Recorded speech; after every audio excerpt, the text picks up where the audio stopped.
হক মাওলা, এই তো আমার সোনার কল তৈরি হয়ে গেছে। আবার এটা দিয়ে দিই পেট্রোল পড়তেছে।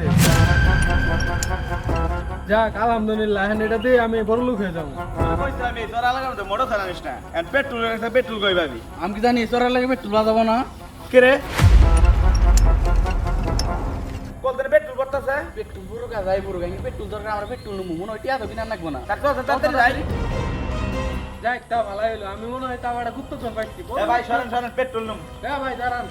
তারা মানে জীবনে যা দিন আজকে তা দেখতেছি কলতে পেট্রোল পড়তাছে এই পেট্রোল আমরা একটু গাড়ি চালাম তারপরে না না তা তো হবো না, দেখছেন আমার কলটা হলো স্বর্ণের কল, এটা দিয়ে পেট্রোল বাইর হবো, এটা টাকা দিয়ে কিনে নিতে হবে। তাই যদি এটা সোনার গল পেট্রোল কয়টা লিটার নেবেন? পেট্রোল আমি লিটারে বেশি নেই, আপনারা চাইলে কলটা কিনে নিতে পারেন, স্বর্ণের কল। আচ্ছা ভাই দাঁড়ান দাঁড়ান শুন স্বর্ণের কল কম দামি মনে পাওয়া যাবো কলটা নিয়ে নি চল পরে পেট্রোল ব্যবসা করবো আমরা চল কিনতে যাবো। তা ভাই দাম কত নেবেন 80 কোটি 50 লাখ 552 টিয়া দিন, আর সাথে 2 পয়সা। কম একজন নাকি? কম আছে মানে এতটা চলে দেখছি দিব না আরে অর্ধেক অর্ধেক দিমু আর অর্ধেক বেঁচে দিমু টিয়া। তাহলে চল ওরে দিগাই অর্ধেক দিয়ে আর অর্ধেক ব্যবসা করে পরে দিয়ে শুট করা যাবে চল এ ভাই অর্ধেক টাকা তোমার অর্ধেক টাকা কালকে দেবো আচ্ছা ভাই ঠিক আছে, ভাই তো দেওয়া যায় না, তারপরে কত দিবেন বলেন? ভাই 385 দিয়ে আর 2 পয়সা আছে সাথে ভাই আর কিছু বাড়াই দিন। ভাই আর তো নাই এই গড়াই আছে ভাই আচ্ছা ভাই কি আর করার, তাহলে নিয়ে যান। আচ্ছা ভাই চল তাহলে